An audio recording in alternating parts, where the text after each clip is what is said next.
Welcome in. Today we're diving deep into Hermitcraft Season 10, and we're looking at it all through Mumbo Jumbo's crazy antics this season. We've got transcripts from a bunch of his YouTube episodes, so get ready. Yeah, it's amazing what you can actually get from these transcripts. Like you said, we're not just watching him play, we're really seeing how he thinks, how he works with the other hermits, and how he deals with all the crazy stuff that happens on Hermitcraft. Right. And there's some pretty unexpected stuff.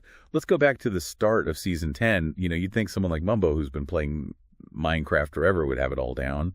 But that first episode, remember when the chest exploded? Oh, yeah. Poor Rendog, just standing there when that creeper blew up right by all their stuff. Classic Hermitcraft, right? It really is. Just goes to show that it doesn't matter how good you are.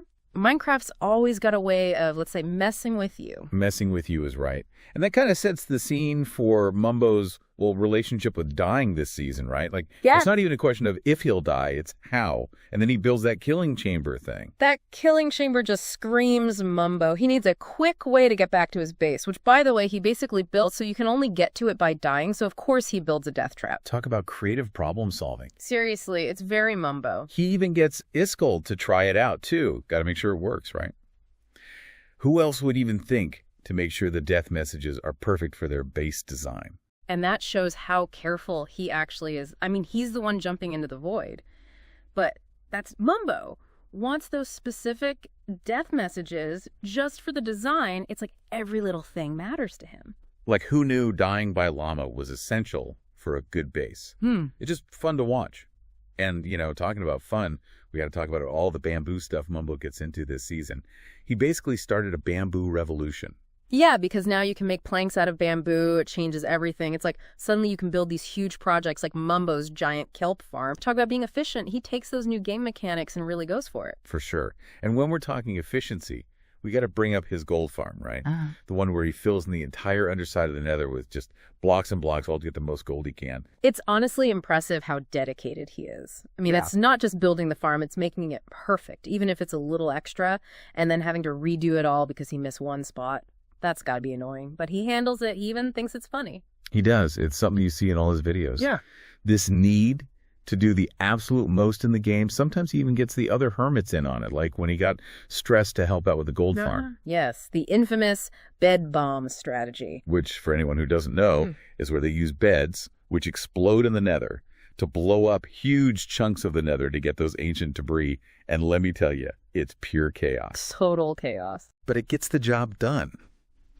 And it's those moments when they work together, those shared experiences that make Hermitcraft so special. You see how close they all are, how they play off each other. Speaking of which, did you see that whole thing with Brian when they were making the deal for the W shop? Oh, yeah, that was classic. They're both just messing with each other. Totally. Mumbo's over there planning everything out, figuring out the best deal, and Grind's just throwing offers out left and right. That's great. And the funniest thing is, they both end up thinking they got the better deal.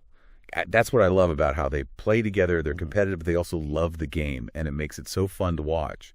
And it's not even just about the deals, it's how they do it. Exactly. Like, you can tell so much about them from the way they make a deal, Grind's all over the place, always got another idea. And then there's Mumbo taking his sweet time, like he's trying to get every last diamond out of it. It's like comedy, but with diamonds, Totally. And in the end, they're both happy. They both got something good out of it, had some laughs. It's so good. Absolutely. And that's kind of the vibe for the whole season. But let's switch gears for a sec. We got to talk about the stuff Mumbo builds. Yeah. Because this season, wow, he really goes all out. Oh, yeah. You can see him getting better and better with every build he does in Season 10. Like, at the beginning, it's all about what works, those massive farms. But then he starts adding all this cool stuff, like textures, weird shapes. It's like he's trying to outdo himself. It's true. Like that wood yurt he built, the details on that, it was insane. Yeah. That wasn't just a building, it was art.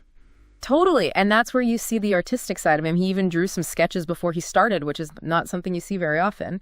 It's really cool to see how he takes an idea and actually beads it in the game. And then there's that shop, the one he built inside the item frame. Yeah. Like, who does that? Seriously. It's like next level Minecraft. Yeah. He's bending the game to his will or something. It shows you he's not afraid to try new things, And that's why he's so fun to watch. He's like, Minecraft isn't just about building, it's about making something new, even if it means, I don't know, torturing some turtles along the way. Oh man, the turtles. Those poor turtles. The turtle breeding thing. Just another day at the office for Mumbo. You could practically see the wheels turning in his head, like, how do I make these turtles do what I want? I've got it. A wall. Hey, if it works, right? And it's hilarious to watch, too, you know? But I think the best example of how Mumbo solves problems, how creative he is, and just how much chaos he brings is that Hermit Weirdness ranking episode. Oh, man, that episode. Pure gold. From how Etho holds his mouse to Impulse's foot pedals. It was like a peek behind the curtain of how these guys actually play Minecraft. And let me tell you, it's wild. Right. It's just a good reminder that there's no one way to play the game. Everyone does their own thing. And they're all cool with making fun of each other, too, which is what I love about Hermitcraft. Everyone's friends and having a good time. Definitely. And it all comes back to that sense of community, that they're all in it together. And that's what makes Hermitcraft so great to watch. Absolutely. But before we go too far, we got to talk about one more build, because it really shows how much Mumbo's grown as a builder, like how creative he got this season. So we were talking about how much Mumbo's building has changed, right? Yeah. And this last build we want to get into, it really shows how much he's going for that, like, artistic, creative style. You mean the button shop, right? Yeah. The one he built inside a giant button. Exactly. Talk about thinking outside the box. Seriously. It's like he took this simple idea, a button, and made it into something really cool and different. It's a great example of how he's not just building stuff anymore, he's designing, using light and shadow. Even the shape of the button is part of the design. It's true. It's not just a cool shape either. It's actually clever, like how he made the button do stuff for the shop. Right. Like, it's all connected. The details are amazing. It just shows what you can do in Minecraft if you really go for it, you know? It's pretty inspiring, actually. And again, it kind of goes back to what we've been talking about this whole time, how Hermitcraft is more than just a game. Totally. It's about being creative, figuring things out, and having fun with your friends. And Mumbo gets that, you know? Yeah, he does. So to wrap up our deep dive into Season 10, we saw a lot. Explosions, crazy builds, turtles, chaos, the works. It was wild. But it makes you think, how can we be more like that in our own lives? More creative, more willing to try new things, you know? Maybe we could all use a little Hermitcraft inspiration.